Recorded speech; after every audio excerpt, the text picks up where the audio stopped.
స్వచ్ఛత అంటే నందిని. నందిని పాలు మరియు పెరుగు. నమస్తే రమ్మగారు. నమస్తే చే. రమ్మగారు, మనము భారతంలో చిన్న కథలు చెప్పుకున్నాం కదా, ఉమ్. ఒక కథ ఏదైనా చెప్తారు ఈరోజు? నలమహారాజు కథ చెప్పుకుందాం జయ. భారతంలోదే ఇది.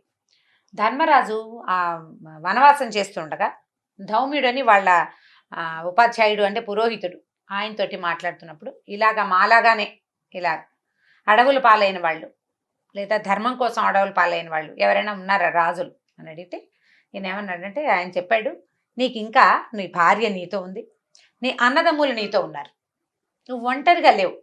కానీ పూర్వం నలమహారాజు ఒంటరిగా అడవుల పాలయ్యాడు, ఎవ్వరూ లేకుండా, తోడు లేకుండా. భార్యాద్వితీయుడే, భార్య ఉంది, తర్వాత భార్యను కూడా విడిచిపెట్టి ఆయన ఇలాగ శాపాలు అవి అనుభవించవలసి వచ్చింది. చాలా కాలం తర్వాత ఆయన మళ్ళీ ఆయన జీవితంలో సుఖ సంతోషాలు వచ్చినాయి. కానీ నలుడు చాలా గొప్ప రాజు, చాలా గొప్పవాడు. కానీ అంత గొప్పవాడికి కూడా కలి ప్రభావం వల్ల ఇలా జరిగింది, కలిపురుషుని ప్రభావంతో ఇట్లా జరిగింది అని చెప్పి ఈ కథని చెప్పాడట. అయితే ఇది ఎవరంటే, ఈయన నిషధ దేశానికి చెందిన వీరసేనుడనే రాజుగారి కొడుకు నలుడు. తను భలే అందమైన వాడు, చాలా బుద్ధిమంతుడు, పాకశాస్త్రంలో చాలా గొప్ప ప్రావీణ్యం ఉన్నవాడు. అశ్వహృదయం అని ఆ గుర్రం పరిగెట్టి అది ఎంత దూరం పరిగెట్టింది అనేది చెప్పగలిగే లాంటి లెక్క ఉండేదన్నమాట ఆయనకి. చాలా బాగా మంచి అద్భుతమైన విద్యలు ఉన్నవాడు. అయితే ఒకనాడు ఆయన తన ఉద్యానవనంలో తిరుగుతుండగా ఒక సరస్సు దగ్గర ఆయన రాజహంసల్ని చూశాడు. హంసలు చాలా బాగుంటాయి, అవి మానసరోవరం నుంచి వస్తాయి, స్వర్గం నుంచి, మానసరోవరం నుంచి, కైలాస పర్వతం దగ్గర నుంచి ఇట్లా వ్యాహ్యాళికి వస్తాయి అన్నమాట. మామూలుగా పక్షులు తిరుగుతుంటాయి కదా. అయితే ఈ హంసల్లో ఒక హంసని పట్టుకున్నాడు ఆయన. అది చాలా అందంగా ఉంటుంది, బాతులాగానే ఉండి, బాతు చిన్నగా ఉంటుంది కదా, బాగా పెద్ద సైజు బాతు, బంగారపు రంగుల రెక్కలు అవి ఉండి మానవ భాష మాట్లాడతాయి. అవి ఎవరితో మాట్లాడితే వాళ్ళ భాషలో మాట్లాడగలవు, దైవత్వం కలిగిన హంసలు అన్నమాట. ఆ రాజహంసను పట్టుకున్నాడు. దాని సౌందర్యానికి ఇదిగా ముట్టుకుంటుంటే ఆ సంతోషం కలిగి వదిలిపెట్టల. మిగిలిన హంసలన్నీ అక్కడక్కడక్కడే తిరుగుతున్నాయి, వదలటల్లా ఈయన. ఇది లేకుండా అవి వెళ్ళలేవు, అన్ని కలిసి వెళ్ళాలన్నమాట గుంపుగా. సరే ఆ హంసంది, నిషధ మహారాజా నన్ను వదిలిపెట్టు, నన్ను వెళ్ళని, నీ మనసులో ఏముందో ఆ కోరికని తీరేలాంటి మార్గం నా దగ్గర ఉంది, చెప్తాను. ఏముంది నా మనసులో అన్నాడు. నువ్వు విదర్భ రాజకుమార్తె అయిన దమయంతిని గురించి ఆలోచిస్తున్నావు, ఆమె నీ యందు అనుకూలరాలుగా ఉండేలాగా నేను చేస్తా. నీకు ఎట్లా తెలుసున్నాడు, నీ మనసు తెలుసుకోగలను, నువ్వు నన్ను పట్టుకున్నావు, నీ హృదయానికి చేర్చుకున్నావు, నీ హృదయంలో ఏముందో నాకు తెలుసు. నీకు ఆవిడ మహాసౌందర్యవతి అమ్మాయి దమయంతి, విదర్భ రాజకుమార్తె. కాబట్టి నేను ఆ అమ్మాయిని నీకు అనురూపం చేస్తా, అంటే కాదు ఏమనాలి దాన్ని, అనుకూలని చేస్తాను, అనుకూలింపు చేస్తాను, నన్ను వదిలిపెట్టు, నేను మళ్ళీ నేను ఇక్కడ కలుసుకుంటాను అని చెప్పింది. ఈయన అప్పటికి కొంచెం వివాహ యోగ్య వయస్కుడు. ఈ విదర్భ రాజకుమార్తె భీమసేనుడని మహారాజు, ఆయనకి ఒక కూతురు ఉంది, 3 కుమారులు కూడా ఉన్నారు. దమయంతి ఆవిడ పేరు. ఆవిడ మహాసౌందర్యవతి అని అప్పటికి చాలా పేరుంది. అయితే ఈ అమ్మాయిని పెళ్లి చేసుకోవాలని ఉంది ఆయనకి మనసులో, చాలా అందగత్తని వినున్నాడు. ఈ హంసలు ఇక్కడి నుంచి వెళ్ళిపోయి విదర్భ రాజానికి వెళ్ళాయి. ఎక్కడైతే ఈ దమయంతి సాయంకాలపు వ్యాఖ్యలు చేస్తుందో సరోవరం తీరంలో, అక్కడికి పోయినాయి ఈ హంసలన్నీ. ఈ రాజహంస అక్కడక్కడే తిరిగి తనని దమయంతి పట్టుకునేలాగా చేసింది. పట్టుకున్నాక, నీ మనసులో ఏముందో నాకు తెలుసు, నువ్వు నలర్ మహారాజుని గురించి ఆలోచిస్తున్నావు, ఆయన నిజంగానే చాలా స్ఫురద్రూపి, చాలా ఉత్తమ గుణాలు ఉన్నవాడు, చాలా గొప్ప రాజు, చాలా గొప్ప పేరున్న రాజకుమారుడు, పెళ్లి చేసుకుంటే అలాంటి వాడిని చేసుకోవాలి అని చెప్పింది. అప్పటికి వీళ్ళు ఏంటంటే, ఈ అమ్మాయికి మామూలుగా కొంత వయసు వచ్చాక చుట్టుపక్కల రాజకుమారుల చిత్రపటాలు అవి తెప్పించి పెడతారు, వాళ్ళ గురించి గుణగణాలు అవి తెలుసుకుంటూ సేకరిస్తారు. ఫలానా రాజుగారు అబ్బాయి చాలా అందంగా ఉంటాడు, బాగుంటాడు అంటే అది చెలికత్తలంతా అబ్బాయి నీకు సూట్ అవుతాడని ఇలా మాట్లాడతారు.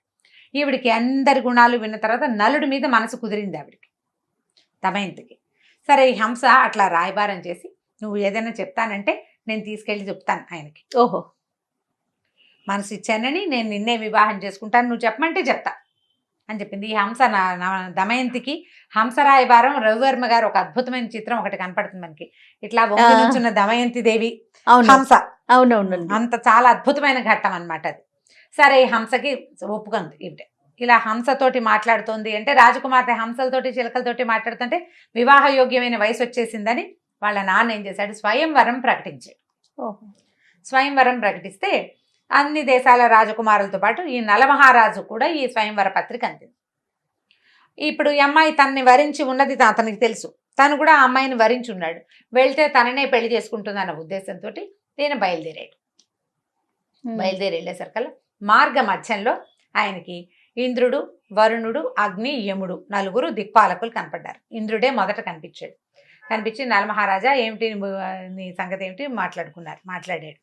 మాట్లాడి మేము దమయంతి స్వయంవరానికి పిలుపొచ్చింది, దిక్పాలుడు కూడా ఆహ్వానాలు వచ్చినాయి, మేము దమయంతి స్వయంవరాన్ని బయలుదేరామంటే నేను కూడా అనుకుని మేము నలుగురం దిక్పాలురం కదా, మా నలుగురిలో ఒకళ్ళని వరించేలాగా నువ్వు రాయబారం చెయ్యి. నువ్వు చాలా తెలివిగలవాడివి, చమత్కారివి, బాగా మాట్లాడతావు. నువ్వు వెళ్ళి మా సంగతి చెప్పాలి, మా నలుగురిలో ఎవరో ఒకళ్ళనే ఆమె వరించాలి అని చెప్పమన్నారు. చెప్పమనేసరికల్లా ఇతనికి అనిపించింది, ఇదేంటి ఈ అమ్మాయి నేను పెళ్లి చేసుకోదలుచుకుంటే వీళ్ళంతా తయారయ్యారు అనుకున్నాడు. కానీ దేవతల్ని కాదని ఏం చేస్తాం అన్నాడు. నేను ఎట్లా వెళ్తాను అమ్మాయి దగ్గరికి అంటే, ఏముంది మేము నీకు కాలగమన విద్య, అదృశ్య విద్య ఇస్తాం. నువ్వు అదృశ్యం అయిపో, ఆయన అంతఃపురంలో వెళ్ళిపోతావు, నువ్వు ఆమెకి మా మాట చెప్పు అనేసరికల్ ఇంకా తప్పక ఒప్పుకున్నాడు. ఒప్పుకుని వీళ్ళు ఇక్కడ అదృశ్యం చేశారు, అక్కడ ప్రత్యక్షం చేశారు. అక్కడికి వెళ్ళాడు. ఈవిడ తెల్లబోయింది, ఎవరు వచ్చాడు, ఎవరు ఈవిడికి తెలియదు కదా, నలుడిని వరించింది. విలాసాలు ఆవిడకేది ఏదో చిత్తరు వచ్చింది అంతే, అంత బాగా ఏం గుర్తుపట్టేటట్టు ఫోటోలు కావు కదా, ఈవిడ గుర్తేం పట్ల. చిత్రలేఖనం ఫోటోలు. ఆయన గుణగణాలని వలిచింది కానీ సౌందర్యాన్ని కాదు అది. సరే నేను నలమహారాజునంటే ఇప్పుడు సిగ్గుపడింది, నేను వరించానని చెప్తాం అనుకుంది. అయితే ఈయనేమన్నాడు, దిక్పాలురు నలుగురు నిన్ను వరించారట, వాళ్ళలో ఎవరో ఒకళ్ళని నువ్వు పెళ్లి చేసుకోవాలమ్మా, వాళ్ళు నన్ను నీ దగ్గరికి దూతగా పంపారు. విషయం చెప్పేశాడు. కాబట్టి నువ్వు వీళ్ళ నలుగురిలో ఎవరో ఒకళ్ళని వరించు అనగానే ఆవిడ ఏడ్చి మొత్తుకుంది. ఏమిటి వాళ్ళని వరించడం, నేను నిన్ను వరించాను, అందుకని మా నాన్న ఈ ఇది స్వయంవరం చాటిచ్చాడు, ఎలాగో నువ్వు వస్తావు, నీకు కూడా ఉత్తరం పంపారు, నువ్వు వస్తే నీ పేరు చెప్పగానే నేను వచ్చి నీకు దండేద్దాం అనుకున్నాను.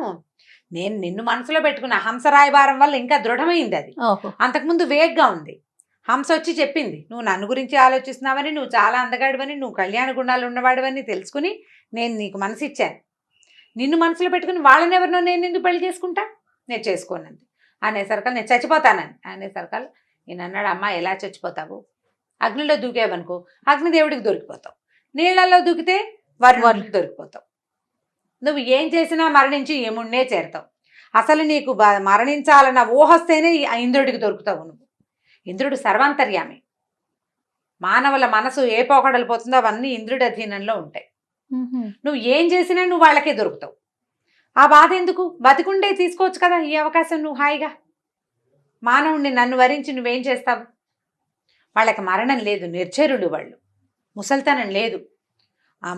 తర్వాత ఏమో అమరుడు, మరణం లేదు, ముసల్తనం లేదు, నేనేముంది అయిపోతాను తొందరగానే. మానవులకి ఎంత పెద్దవాళ్ళే ఎప్పుడో ఒకప్పుడు మరణం అంతే కదా, ఏ మరణము లేని, జరామరణాలు లేని నిరామయమైన స్థితిలో ఉంటారు, నిత్య యవనులుగా ఉంటారు. దేవతలను వరించడం కంటే గొప్ప అవకాశం ఉందా? ఒక మానవ కాంతని దిక్పాలకులు వరించడం ఏమిటమ్మా, చాలా అద్భుతమైన సంగతి. కాబట్టి నువ్వు వాళ్ళలో ఎవరో ఒకళ్ళని వరించమన్నాడు. ఈవిడంది, అలా కాదు, నేను వాళ్ళనే ప్రార్థిస్తాను, నేను నల్లుడిని వరించాను, మిమ్మల్ని పెళ్లి చేసుకోను అని వాళ్ళనే అడుగుతా, వాళ్ళే ఒప్పుకుంటారు. ప్రార్థిస్తే ఒప్పుకోరా, దేవతలు ఉన్నది ఎందుకు, ప్రార్థన ఒప్పుకోవడానికే కదా. అప్పుడు నువ్వు దౌత్యం చేసినట్టు ఉంటుంది, నేను నా పెళ్లి నా ఇష్ట ప్రకారము జరిగినట్టు, నీ తప్పేం లేదు, వచ్చావు చెప్పావు వెళ్ళిపోమంది. ఈయన ఏం చేశాడు, సరే చెప్పేశాడు కదా, నిశ్శబ్దంగా అక్కడి నుంచి మాయమైపోయాడు, వచ్చేసాడు. అందరు రాజకుమారులతో పాటు తను కూడా నగర ప్రవేశం చేశాడు. అంతఃపురం కాదు, నగరంలోకి ప్రవేశించారు. ప్రవేశిస్తే ఎవరికి వాళ్ళకి విడుదల ఇచ్చారు. చక్కగా ప్రతి రాజకుమారుడు చక్కగా అలంకరించుకుని, ఈ అమ్మాయి మహాసౌందర్యవతి అయిన కన్య. భీమసేనుడు చాలా గొప్పగా ఒక దముడనే ఒక ఋషి వరం వల్ల ఈ అమ్మాయి మిగిలిన కుమారులు జన్మించారు ఆయనకి. వరం వల్ల పుట్టిన పిల్ల, ఆ పిల్లని పెళ్లి చేసుకుంటే వాళ్ళు చక్రవర్తి అవుతారని గొప్ప పేరు వచ్చింది ఆ అమ్మాయికి. సరే అందరూ సిద్ధంగా ఉన్నారు. స్వయంవరం సభలో అటు ఇటు అందరూ బారులు తీరి కూర్చున్నారు. అమ్మాయికి ఒక వరమాలు ఇచ్చారు. పక్కన ధాత్రి అని ఒక పక్కన ఒక ఆవిడ ఉంటుందన్నమాట. ఈ కన్య పక్కన నిలబడి, ఈయన ఫలానా దేశపు రాజు గారు, ఈయనకి ఆ గుణాలు ఉన్నాయి, అది ఉన్నాయి, ఇది ఉన్నాయి, అట్లా చెప్పుకుంటూ వస్తుంది. ఈయన నిషధ దేశపు రాజు, నలగ మహారాజు అని చెప్పంగానే నలుడు లేచి నిలబడ్డాడు. ఆయన పక్కన కూర్చున్నారు ఇంకో నలుగురు. నలుగురు లేచి నుంచున్నారు. 5గురు నలమహారాజులు లైన్గా నిలబడి ఉన్నారు అక్కడ. 5గురు నుంచున్నారు ఒకేసారి. తెల్లబోయారు సభ అంతా. ఈ అమ్మాయి నిర్ఘాంతపోయింది. వీళ్ళల్లో నలుడెవరో గుర్తుపట్టాలి. ఎవరికి దండేస్తే వాడు కాకపోతే అంతే సంగతులు. అంతే సంగతులు. ఇక అలా చూస్తుంది. పొద్దున్నే గౌరీ పూజ చేయించారు అమ్మాయితోటి. అప్పుడే గౌరీదేవికి దండం పెట్టుకుంది. నాకు నలుడే భర్తగా కావాలి. నలుడినే నా మనసులో వరించాను. అతను తప్ప ఇతరులని నేను వల్లను. నాకు నలుడితోటి పెళ్లి చేయమని గౌరీదేవికి దండం పెట్టుకుంది. ఈ దండ చెత్త పుసుకుని కళ్ళు మూసుకుందామే అంతే. నేను ఏం చేసి వీళ్లలో నలుడిని గుర్తుపట్టగలను? నేను నలుడిని మనసా వాచా కర్మణా ప్రేమించాను. నా మనసు తప్పకూడదు. నాకు నిశ్చయమైన బుద్ధి ఉండి నేను వరప్రభావంతో పుట్టిందని నా బుద్ధి నిశ్చయమైన బుద్ధిగా ఉండాలి కదా. నేను ఎవరో ఒకళ్ళ రూపానికి కాదు నేను వలిచింది. నలుడి రూపం నేను నిన్న చూసా. ముందు నాకు ఎలా తెలుసు? నరుడు అతని తాలూకు గుణగణాలే తెలుసు. నేను గుణగణాలు వలిచిన దాన్ని అయితే, నేను బుద్ధిమంత్రాలనైతే వీళ్ళ నుంచి నలుడిని నాకు సెపరేట్ చేసి చూపించాలి నువ్వు. బ్రెయిన్లో ఒక చిన్న స్పార్క్ లాగా వచ్చింది అమ్మాయికి. ఏం స్పార్క్ వచ్చిందంటే, దేవతలకి మానవులకి కొన్ని తేడాలు ఉన్నాయి ప్రత్యక్షంగా. అవి ఏమిటి? వచ్చిన పెళ్లి కొడుకులందరికీ పువ్వుల దండలు వేశారు మెళ్ళో. మానవులు కనుక పువ్వుల దండలు వేసుకుంటే మన ఒంట్లో ఉన్న వేడికి విశ్వాసాలు స్పీడ్గా ఉంటాయి. మధ్యాహ్నం ఎప్పుడో పొద్దున ఎప్పుడో వచ్చి కూర్చున్నారు. తర్వాత ఏమో ఏమై నన్ను వరిస్తుందో లేదో అని ఒక ఎక్సైట్మెంట్ ఉంటుంది లోపల. దాంతో ఒళ్ళు వేడెక్కిపోతుంది. పువ్వుల దండలు వాడిపోతాయి. ఈ 5గురిలో ఒకటి మెడలో దండ మాత్రం కొంచెం వాడింది. మిగిలిన మాత్రం ఫ్రెష్గా కోసిన పువ్వు కోసినట్టే ఉంది. వాళ్ళకి విశ్వాసాలు లేవు, ఎక్స్ప్రెషన్స్ ఏమీ లేవు బాడీలో. తర్వాత చెమట పొయ్యదు, కళ్ళు ఆర్పదు, బ్లింకింగ్ ఉండదు కదా. అనిమిషులు వాళ్ళు. అనిమేష్ అని పేరు పెడతారు. నిమేషము లేనివాడు, రెప్పపాటు లేదు వాళ్ళకి. అక్కడి నుంచి పాదాలు నేలని అంటవు.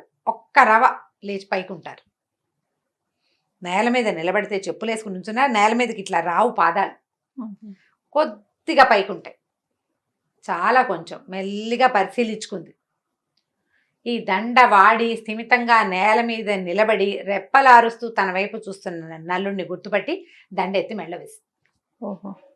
ప్రజలంతా చప్పట్లు కొట్టారు. ఈ పక్కనున్న 4గురు తమ రూపాల్లోకి వచ్చేసారు. వచ్చేసి శభాష్ అన్నారు. నలుడు మేము స్వయంవరం చూడ్డానికే బయలుదేరాం. నలమహారాజు గొప్పతనం తెలుసుకోవటం కోసం, అతని పట్ల ఈ అమ్మాయికి ఎంత ప్రేమ ఉందో తెలుసుకోవటం కోసం. రెండోది, తను ప్రేమించిన అమ్మాయిని దిక్పాలుడికి ధారపోయటానికి సిద్ధపడే ఆ మనస్తత్వానికి, అతని ధర్మ పరిరక్షణ గురించి అతను ఎట్లా ఆలోచిస్తాడో తెలుసుకోవడం కోసం ఈ ప్రయత్నం చేశామని చెప్పి వీళ్ళిద్దరిని దీవించారు. నలుడు దమయంతి వివాహం చేసుకున్నారు. నల దమయంతుల వివాహ కథ చాలా గొప్ప కథ. ఈ కథ తర్వాత ఎట్లా వీళ్ళిద్దరూ రాజ్యం చేశారు, ఎట్లా నలుడు అడవుల పాలయ్యాడు, మళ్ళీ దమయంతిని ఎట్లా సాధించాడు అనేవి ఇంకొక 2-3 కథల్లో మనం వినొచ్చు. ఇది కళ్యాణం. తర్వాత వీళ్ళిద్దరూ నిషేధానికి వెళ్ళిపోయి రాజ్యం చేసుకుంటున్నారు. సంతానం కూడా కలిగింది. 2 పిల్లలు పుట్టారు.